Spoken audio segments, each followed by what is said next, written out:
What's going on, everybody? Welcome back to GmiasWorld. Right now, we're going to be talking Week 2 Monday Night Football 2020 NFL season. The Las Vegas Raiders. That's kind of weird for me saying that. Like, I knew they were moving there. The stadium looks beautiful. Everything looks pretty good, but it just sounds weird. It's always been the Oakland Raiders, but that's neither here nor there. Darren Waller is the best tight end in football. Now, before that, like as far as complete tight end, I've told you guys before, I believe that George Kittle is a complete tight end, blocking, running, everything like that. But I saw something last night watching the entire game. Darren Waller is uncoverable. You can't guard him, right? So I know Travis Kelce, we had some debates. If you guys follow me on Twitter, Instagram, Facebook, all at GmiasWorld, some of you guys are saying, what happened to Travis Kelce, George Kittle? Pretty much right now with the day and age that we live in, you got to get the ball down the field, right? So how do you do that? How do you go ahead and utilize the resources that you have? Some people have, decent receivers. We're going to get to Drew Brees being washed in a second because Michael Thomas being out really heavily affect how trashy he is. But certain players impact the way, obviously, a quarterback will play. If you have a DeAndre Hopkins, if you have a Julio Jones, players are going to be the quarterback position is going to be easier. And it gets even better when you have a Josh Jacobs and you can run the ball because that man is looking like he ain't trying to play no games. But let me just explain something to you. When you are dominant, like think about Gronk in his heyday with Tom Brady with the Patriots. You could not cover him. That's why everybody said he was the best tight end in football. His run blocking was pretty decent. He's a big guy, but it wasn't like he was, he took a lot of pride in run blocking. He was good, but he could have been better. He was more of a receiving deep threat, like, bro, just running down the field and just getting wide open and dominating dudes, right? That's what made us believe that he was the best tight end in football. Well, I got news for you. After watching that game yesterday with the Raiders against the Saints, not to mention the Saints just straight choked, but I'm going to tell you this again. Darren Waller was not coverable. It didn't matter who they put on him. The dude had like 16 targets. He was doing whatever he wants.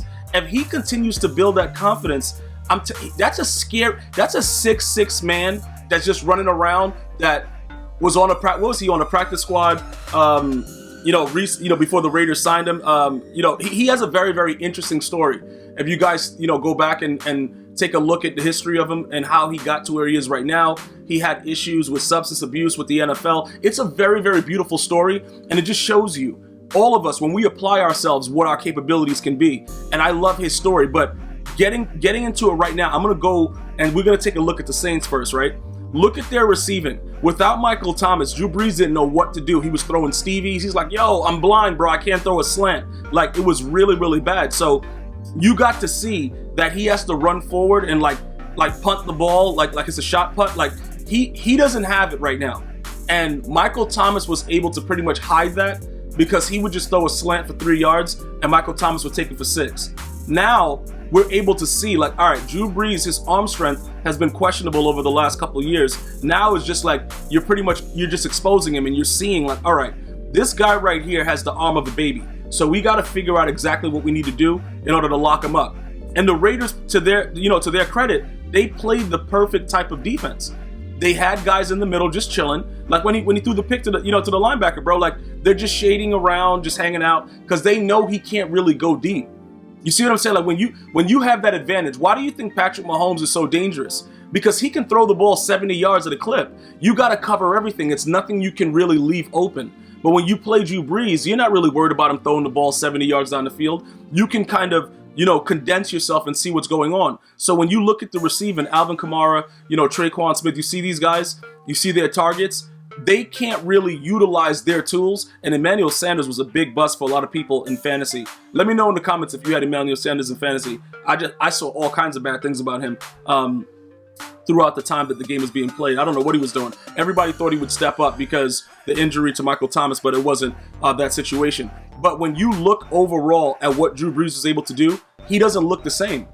And it's okay. You guys can say, oh, the preseason, this and that.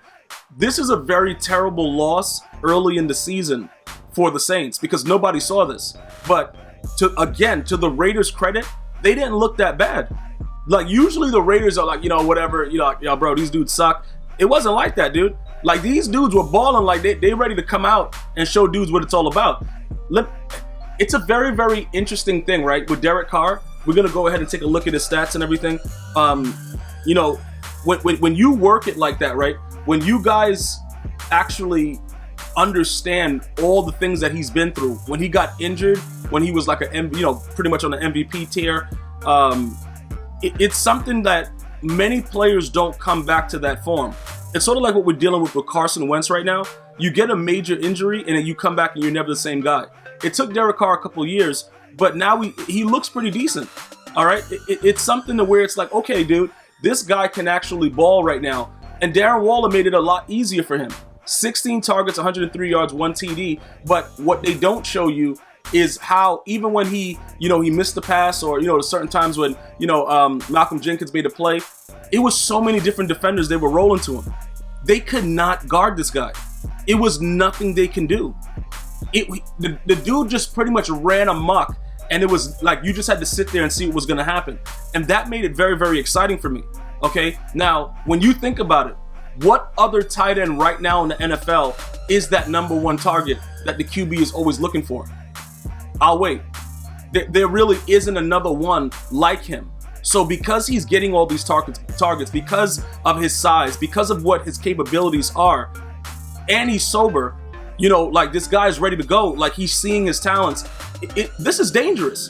The Raiders are a dangerous team because you can't do nothing with this guy. Then you have a running back that can do whatever he wants. You got receivers that, like the other receivers are not really, Aguilar, he's trash. Brian Edwards, he got that huge pass interference call late in the game. They're not really, like, when you think about the receiving core, like, oh my God, they're spectacular. But Darren Waller is such a problem. And now you start to think, what if Antonio Brown was a decent human being and was able to stay there? They would have been even more dangerous. But Derek Carr, he looked really good. Darren Waller was just unbelievable. At this point right now, I'm not ready to count the Raiders out. They're at a whopping 2-0. I'm not ready to say, you know what, these dudes are garbage. John Gruden sucks. I can't do that anymore. See, I have to be able to be objective and look at it. Right now, I didn't feel that they missed Khalil Mack yesterday. I thought the team was playing better. It takes some time, but it looks like he made the right decision based on some of the things that we've seen going on with the Bears. So look, I don't know. We can debate it. We can argue it. Is Khalil Mack a one-of-a-time talent? Yes. But I think that John Gruden is looking in a different direction, and he became very, very fortunate with this Darren Waller signing, because if they utilize him properly in the passing game, it's GG's for any defense, because you're going to have to double team him every time.